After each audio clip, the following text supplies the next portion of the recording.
Hey there, folks. It's me once again. Now, see, I had not at all intended to make the video that I'm about to make, but apparently, even after all these years, and even after it's been pretty easily and simply explained, there's still a lot of debate going on about the Dragon Ball Z timeline and what it is and what it is not.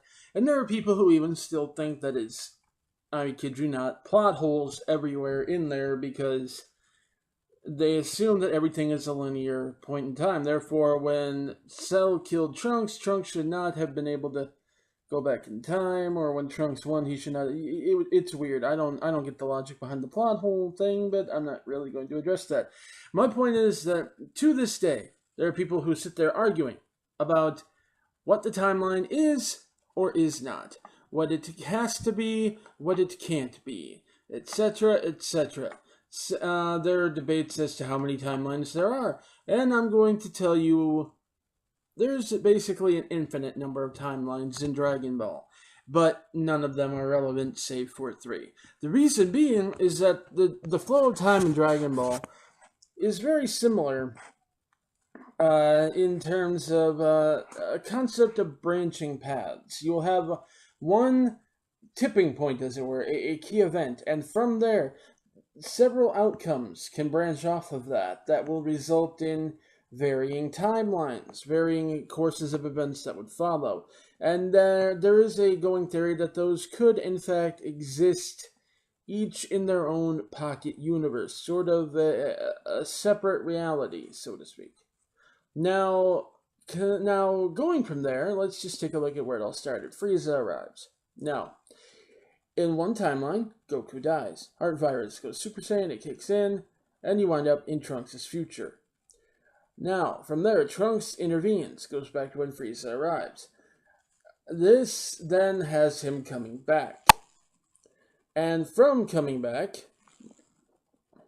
he is in fact in he's in his own time again, and he due to his time there, figured out a way to defeat the androids. Does so, prepares to revisit and tell them, and instead is ambushed by Cell and killed. Cell then goes back in time and goes to the main timeline.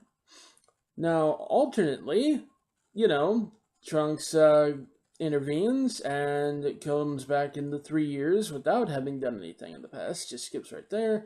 You get to the androids, you get to the Cell games because Cell has already come back from the third timeline. And then from there, the Cell games happen. Trunks goes back to his time. Trunks, in his time, because of the effects of the Cell games and the fact that he has gotten massively stronger from them, is able to defeat the androids, and because of Cell and his appearance and his introduction as to how he arrived, he knows that Cell is going to be trying to ambush and kill him. So not only is he prepared for him physically, but he knows that he's going to be laying in wait. Sets the trap for him, lures him, and kills him. That is Timeline 2 in a nutshell, and Timeline 3 in a nutshell. Timeline 1, it's just Octo Boo. That's really all there is to it. One timeline is what we see. Another timeline, Trunks' future, and he fixes things. Fixes things. Another timeline, Trunks kind of fixes things, then gets ambushed, Cell comes back. That's it. 3 timelines. There's 3 relevant timelines to Dragon Ball. That's it. You don't need to scratch your head about this. This isn't hard, people. This is not quantum physics. Well, technically it is, but they're not applied. It's just not hard to grasp.